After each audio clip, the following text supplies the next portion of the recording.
আমরা জানি যে প্রত্যেকটি মানুষের স্ত্রী তার বাম পাজরের হাড় দিয়ে তৈরি। তাহলে আমরা সমাজে দেখতে পাই একজন স্ত্রীলোক ভিন্ন ভিন্ন মানুষের সাথে বিয়ে হয়। দয়া করে একটু বুঝিয়ে বলবেন, মানে তাহলে এই মহিলা কয়জনের হাড় দিয়ে তৈরি হলেন? সুন্দর একটি প্রশ্ন। এই প্রশ্নটা অনেকেই করেন। দেখুন, এই প্রশ্নের ভিত্তি হলো একটা ভুল ধারণা। এই প্রশ্নকর্তা শুরুতে ভুল দেওয়া শুরু করেছেন। তিনি মনে করেছেন এবং অনেকেই মনে করেন যে যত স্ত্রী আছে পৃথিবীতে সব স্ত্রীরা সৃষ্টি হয়েছেন কোত্থেকে? তার স্বামীর হাড় থেকে, বাম পাজরের হাড় থেকে। স্বামীর বাম পাজরের হাড় থেকে স্ত্রী তৈরি হয়েছেন, সব স্ত্রীরা এরকম। এই না আমাদের সমাজের ধারণা? এটা একটা ভুল ভিত্তিহীন একটা ধারণা। তাহলে যে বেচারির বিয়েই হয় নাই, এরকম অনেক মহিলা আছে না, বিয়ে হওয়ার আগে দুনিয়া থেকে চলে গেছে, আছে না নাই? তাহলে এই বেচারির কার হাড় থেকে তৈরি হলো? তারপরে যাইয়া আপনার যে মহিলা 2-3 জায়গায় বিয়ে হয়েছে, এই মহিলা কয়জনের হাড় দিয়ে তৈরি হলো? এই সমস্ত প্রশ্ন আছে কি আসে না? আসলে হাদিসে এরকম বলা হয় নাই। কোরআনে কারীমে আল্লাহ সুবহানাহু ওয়া তাআলা যে কথাটি বলেছেন তা হলো, ইয়া আইয়ুহান নাসু তাকু রাব্বাকুমুল্লাযী খালাকাকুম মিন নাফসিন ওয়াহিদা। হে মানুষ সকল, তোমরা ওই আল্লাহকে, তোমাদের ওই রবকে ভয় করো, যিনি তোমাদেরকে সৃষ্টি করেছেন, সবাইকে, গোটা মানব জাতিকে সৃষ্টি করেছেন একজন মানুষ থেকে। একজন থেকে সবাইকে সৃষ্টি করেছেন। সে একজন কে? আদম আলাইহিস সালাম। তার মানে হাওয়াও সৃষ্টি হয়েছেন কার থেকে?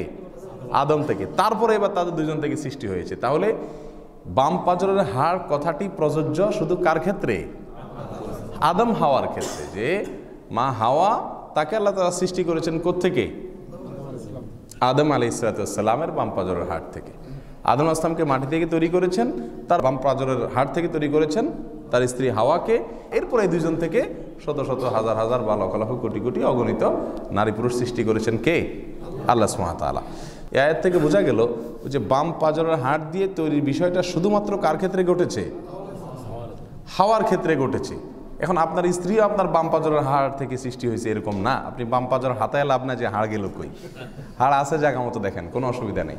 কারণ হলো আপনার স্ত্রী আপনার পাজরের হাড় থেকে তৈরি হয় নাই। কথা কি বুঝাতে পারছি? এছাড়া রাসূল করিম সাল্লাল্লাহু আলাইহি সাল্লামের যে হাদিস আছে, সেই হাদিসের ভিতরে যে ভাষ্য রয়েছে, সে ভাষ্যটা হলো যে মহিলাদেরকে সৃষ্টি করা হয়েছে বাম পাজরের হাড় থেকে। এর মানে এই না যে প্রত্যেক মহিলাকে একজন একজনকে যার যার বাম পাজরের হাড়, তার মানে তাদের গোড়া উৎপত্তি হলো বাম পাজরের হাড় থেকে। যার কারণে সমস্ত মহিলাদের ভেতরে ওই যে একটা বৈশিষ্ট্য সেটা থেকে যায় যে বেশি সোজা করতে গেলে কি হয়ে যাবে? ভেঙে যাবে। হাদিসে আসছে, নবী সাল্লাল্লাহু আলাইহি ওয়াসাল্লাম বলেছেন, যদি বেশি সোজা করতে চাও তাহলে কিন্তু ভেঙে যাবে। মহিলা মানুষ নিয়ে খুব বেশি টানাটানি করতে চাইও না, খুব কৌশলে সোজা করার চেষ্টা করিও। কোনো সন্দেহ আছে? আমরা বাস্তবতা দ্বারা সেটা প্রমাণিত না আমাদের কাছে। এই জন্য প্রশ্নর উত্তর হলো যে সব মহিলারা সব স্বামীদের কাছ থেকে তাদের বাম পাজরের হাড় থেকে সৃষ্টি হন নাই, এ ধারণাটা ভুল। আমাকে সারা রাত কাজ করতে হয়, আমি সারি খেয়ে ঘুমাই, ঘুম থেকে উঠতে উঠতে জোহরের সময় হয়ে যায়, এতে আমার রোজার কোনো সমস্যা হবে কিনা? কোনো অসুবিধা নেই। আপনি সারি খেয়ে ফজর পড়বেন, ফজর পড়ে যদি ঘুমান তাতে জোহর হয়ে গেলে অসুবিধা নেই, উঠে জোহর পড়বেন। আমাদের সামনে বা পাশে স্যান্ডেল বা ঝাঁটা থাকলে সেখানে নামাজ আদায় করা যাবে কিনা? কোনো অসুবিধা নেই, এতে নামাজের কোনো ক্ষতি হবে না। যদি নামাজের এরিয়ার বাইরে, সিজদার এরিয়ার বাইরে এরকম কোনো কিছু থাকে, আপনার নামাজ হয়ে যাবে। তবে এমন কোনো জায়গা থাকলো যে সিজদাটা আপনার ওই ঝাড়ুর উপরে বা জুতার উপরে পড়ে বা আপনার অ্যাটেনশন নষ্ট হয়, তাহলে সেক্ষেত্রে এটা সরাই নিয়ে তারপর নামাজ পড়া উচিত।